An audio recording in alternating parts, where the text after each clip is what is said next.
stand over here so I can see what I'm talking about. For next year's conference, there's going to be a longer, more detailed presentation, including more material about the prototypes and whatnot. But this is just a brief one showing what I did, getting a couple of these Moguls out. It started out by looking at this picture of the story, which was engine number 3 of the Virginia Truckee, delivered in 1869. And this is the only picture I think we know of that shows the story in use on the V&T. There's a couple of others showing it on Canadian railroads after it got sold, but that's about it. Now, one of the things that intrigued me is that Engineering magazine in 1871 published a 2-page article on this engine. And I was fortunate enough to have a copy of Engineering magazine available to me at the Linda Hall Library in Kansas City. So I went down and took a picture of the centerfold and got the information, and of course it's all to scale. And that, coupled with an article that Heather Clark had done for the Narrow Gauge Gazette a couple of years ago. In her case, she was taking a Kincaid Porter Mogul. I think she used a Balboa. But anyway, the same animal, and converted it into one of the V&T Moguls. And I thought, after doing a little bit of measuring, that the Porter would be an almost direct stand-in for the story. There's your Porter Mogul as it's delivered.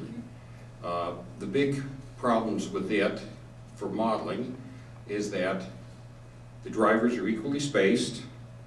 They're 40 inches in diameter, where the stories were 48. And there's other minor things. The domes aren't correct, the stack and the headlight obviously aren't. But I figured, well, you know, I've got a box of parts, let's see what's going to happen here. So I started by using Heather's method of changing the driver spacing. I'm still not used to this.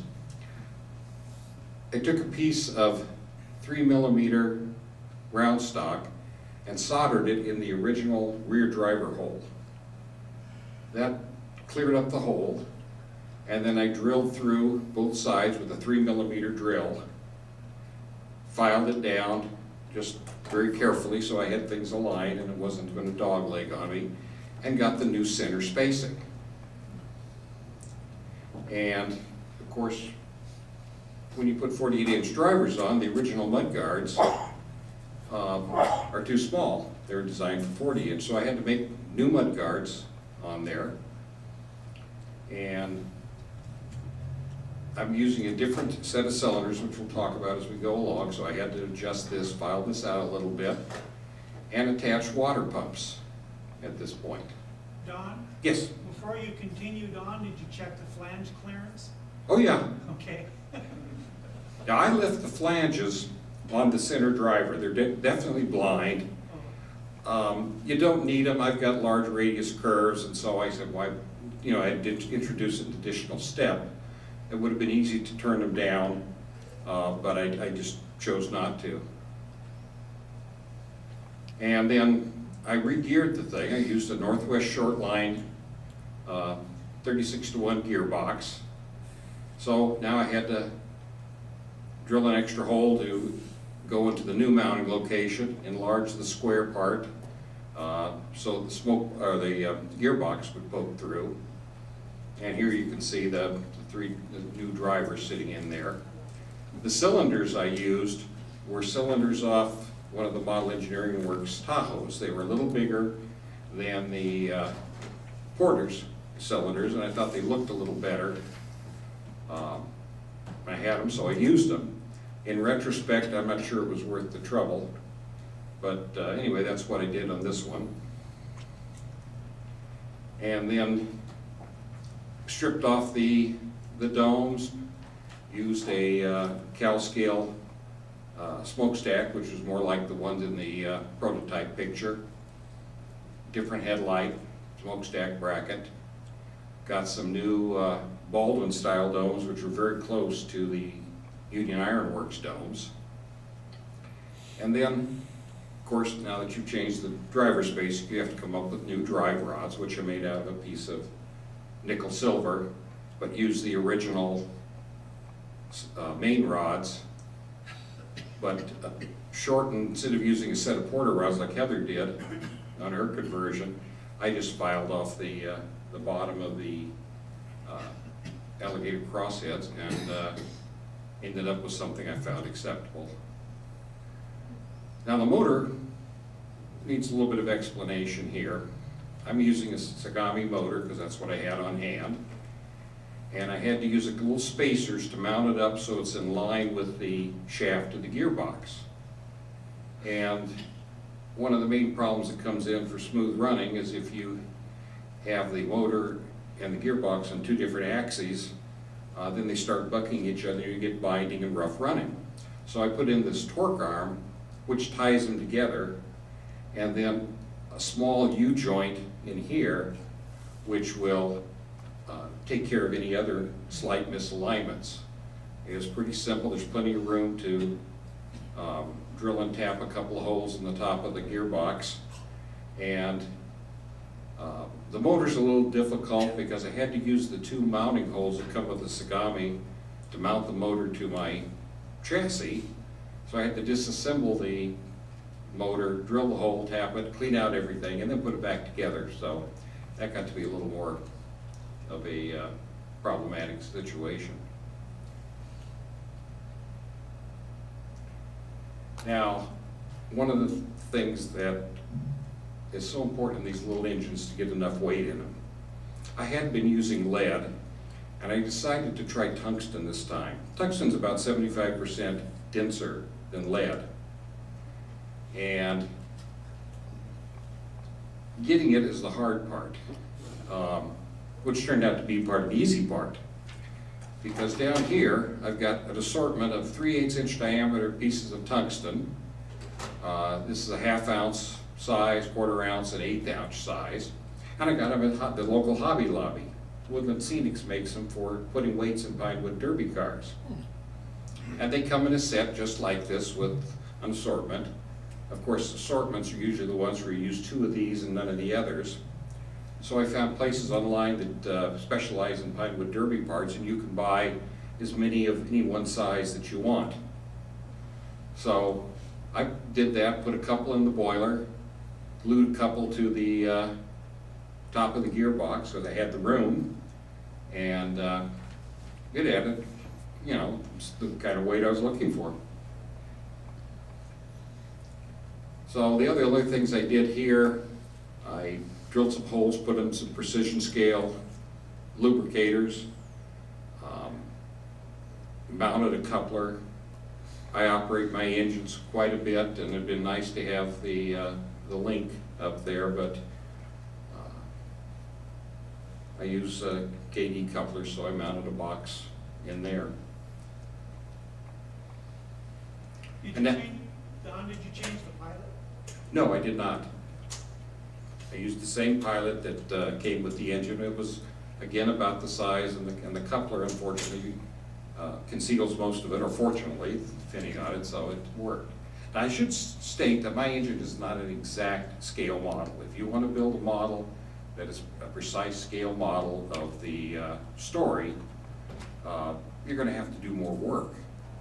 I wanted one that would be a good representative model, and I was willing to take a little bit of liberties. There's not a lot of difference, you know, like the boiler's the same size and same dimensions and so on, but it's not 100% accurate, so I don't take any micrometers to it. Now, one of the distinctive features of the Union Iron Works engines is this cast builder's plate. And as you can see, they were different shapes depending on which locomotive they went on.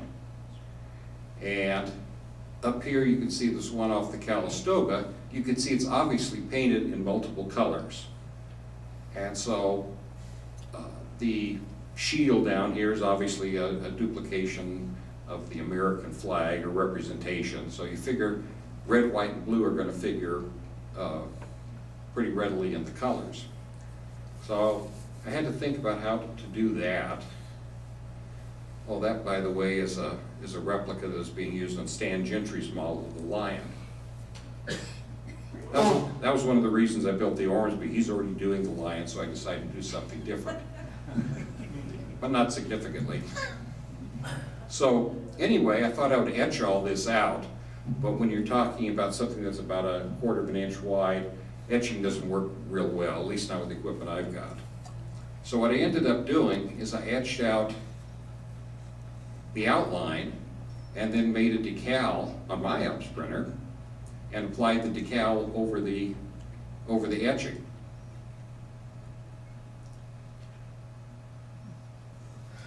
Now the tinder I used on mine was a spare Reno tinder that I had sitting around. And most people don't have spare Reno tinders sitting around, so I did a little bit of measuring. And this is a Bachmann Tender off their new 440, which is almost identical in size to the Reno. And it's hollow inside, of course, and it comes with, just like you see, you can buy as a spare part. So here's a good alternative if you don't want to make your own tinder and don't have any spare Reno parts laying about. And so that's the story of the story. Now, so I'm sitting around there, and if you noticed, I didn't call this scratch building or kit bashing, I called it scratch bashing, because one project kind of led to the other. So I'm looking at this, and this was what I call a kit bash locomotive. And then I'm noticing, well, I've got this extra set of cylinders, I've got 3 40-inch drivers, I've got an extra tinder left over from the Porter Mogul, and geez, these look like they could be made into a model of the Ormsby. So, on to the next project. There's a few pictures of the engines. This is the Ormsby when it was called the Mountaineer, up running around Lake Tahoe. And this is, of course, the Lion, which was this identical engine. So that was used for most of the detailed shots. Plus, this nifty little erection drawing I found in the California State Railroad Museum from the Union Iron Works. And it has a few details different, especially around the cab here. It shows arched windows where the Lion doesn't show it. Presumably the Lion's cab was replaced at some time, but the picture of the Mountaineer has arched windows. So I thought, well, between this and the photos, I should be able to make up something again as representative. So in this case, I had to make my own frame. So I used a couple of pieces of 16th inch brass, soldered them together, drilled holes through there, 3 holes for the drivers at the proper spacing, plus a couple other holes for these turned spacers that I made. Once they were done and everything was filed out and fit, you just unsoldered them, put the spacers in, and soldered them back together, and you had a frame.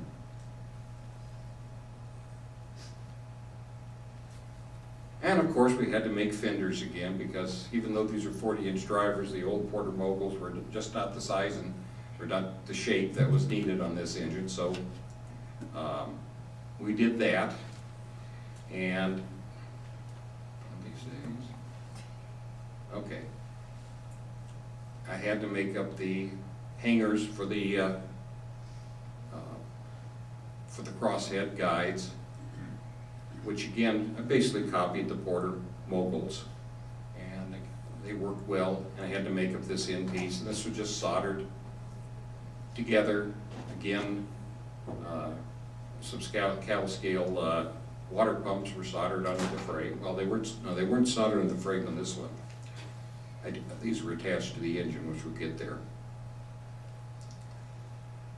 eventually. Now, here's a close-up of the Mountaineers Cap. As you can see, it's got the arched roofs.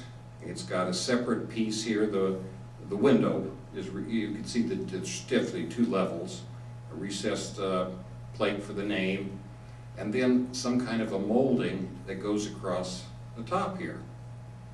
So, using the very well-designed Micromark photo etching kit, I made up some drawings, made the negatives, and after several tries, realizing what thicknesses of metal I could actually use to get a decent deal, I ended up with a cap.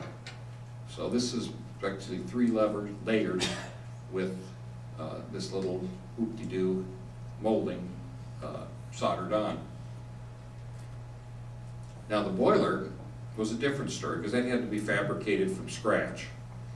And fortunately, the Union Iron Works folks were considerate enough to provide boiler diameters which fit standard brass tubing sizes. So I could use telescopic brass tubing for the smoke box and the first layer of the boiler, and this layer. Of course, this middle one was a little bit trickier because it's not quite a cone, because the boiler's the same diameter down here as it is as the rest of these things are. It was a little tricky to lay out on a drafting apparatus. I used to draft parts like this, so it was it took me a couple of tries to get a piece of material that would actually work in there, give the dimensions I want. But once I got it, it soldered together relatively easy, and then I used strips of brass for the boiler bands.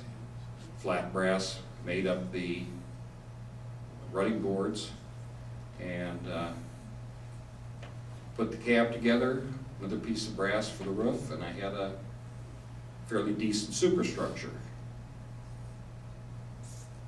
Now the stack, and also on the cab, always had this buildup of moldings, and that could be easily simulated with just strips of styrene, which I used, glued in there, and I think looks all right anyway. The stack is pretty distinctive. Nobody makes anything close to this. So I took some measurements based on photographs and turned this out of a piece of aluminum on my lathe, and then used, again, small strips of brass to form the cover and some brass screen for the netting to keep the sparks inside the chimney where they belong.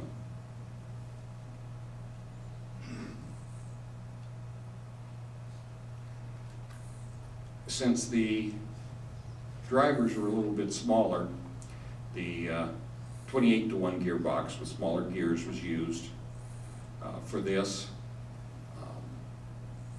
At first, I tried using some of the Coronado scale models driver ends, but they were really designed for larger locomotives, like O-gauge locomotives, and they didn't work out too well. So I made some side rods out of just a plain piece of nickel silver, and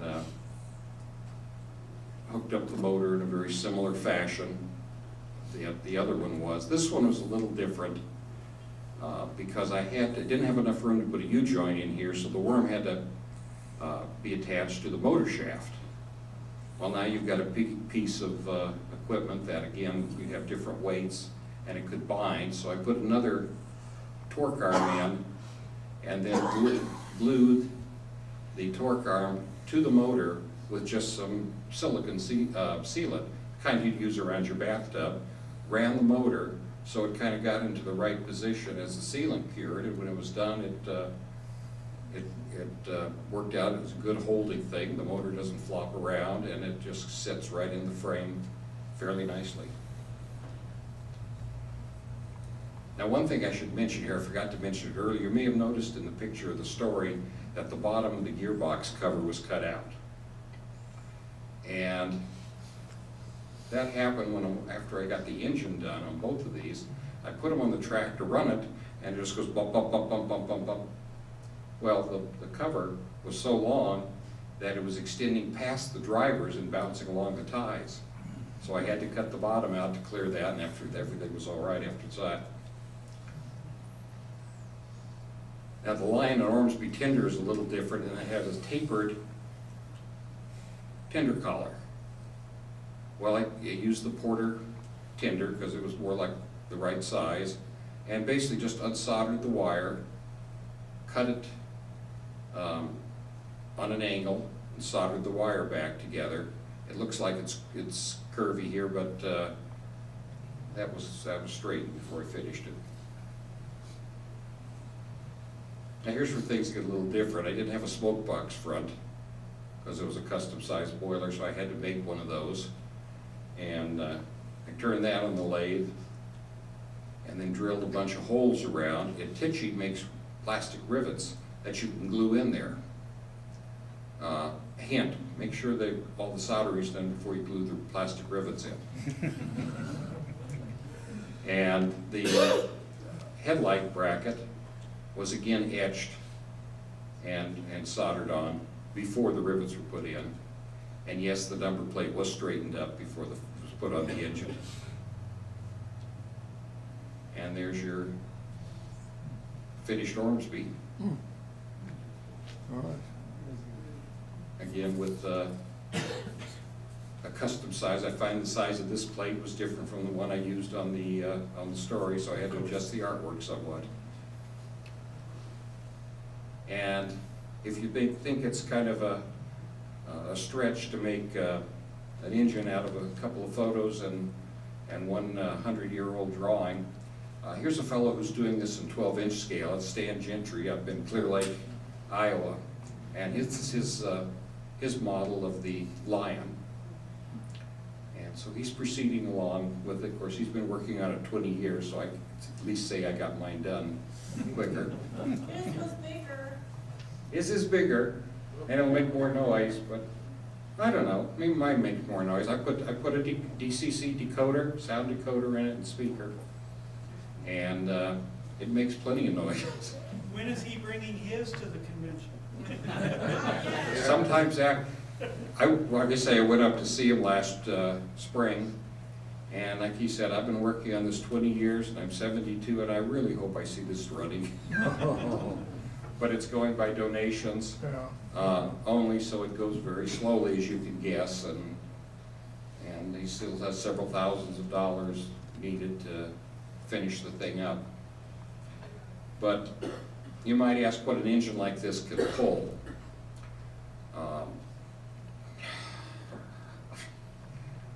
I took the Ormsby and I put it on level ground in my yard, and I hooked up a string of cars, 10 cars to it, and it moved the 10 cars without any problem, so I hooked up another string. Anyway, it was moving 15 cars without any appreciable effort. So I think with the tungsten weights, it certainly helped to do that. So anyway, I like the models, and it does require some skill with the lathe, but it, I know some people have it, and some people have friends who have lathes, which is even a nicer way to do it. So it takes a little more work, but it's, how else are you going to get one? Any questions?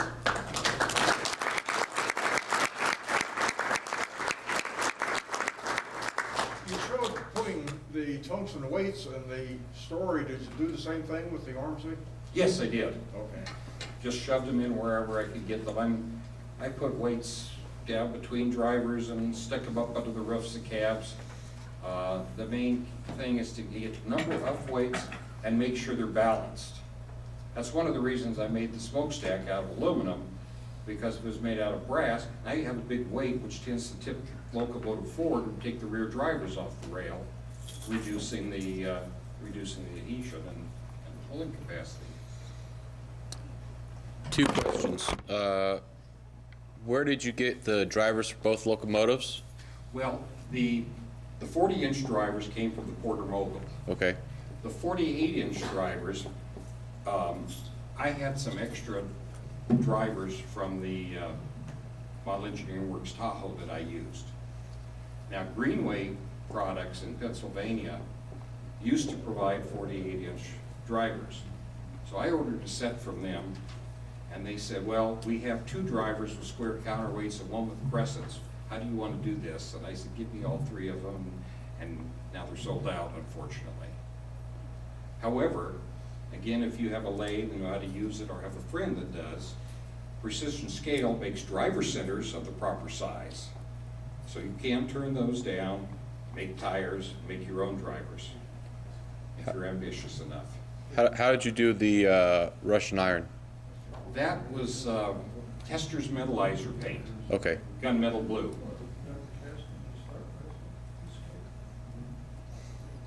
Any other questions? How long did it take you to do each one? I have no idea. I get interrupted with projects like this. This started out last December. I was going to build some structures for one of my towns. Well, of course, the local hobby shop didn't have the parts in stock, and Walters didn't have them in stock, so I said, well, what am I gonna do? Oh, I'll convert this locomotive. This should be pretty easily, and then you see what that led into. It led into another locomotive, and I'm still waiting for parts. 6 months later, I finally got these finished, I'm back on the structures, so that seems to be what happens, and I don't keep track. I think if I did, I wouldn't do this hobby. Anything else? Thank you.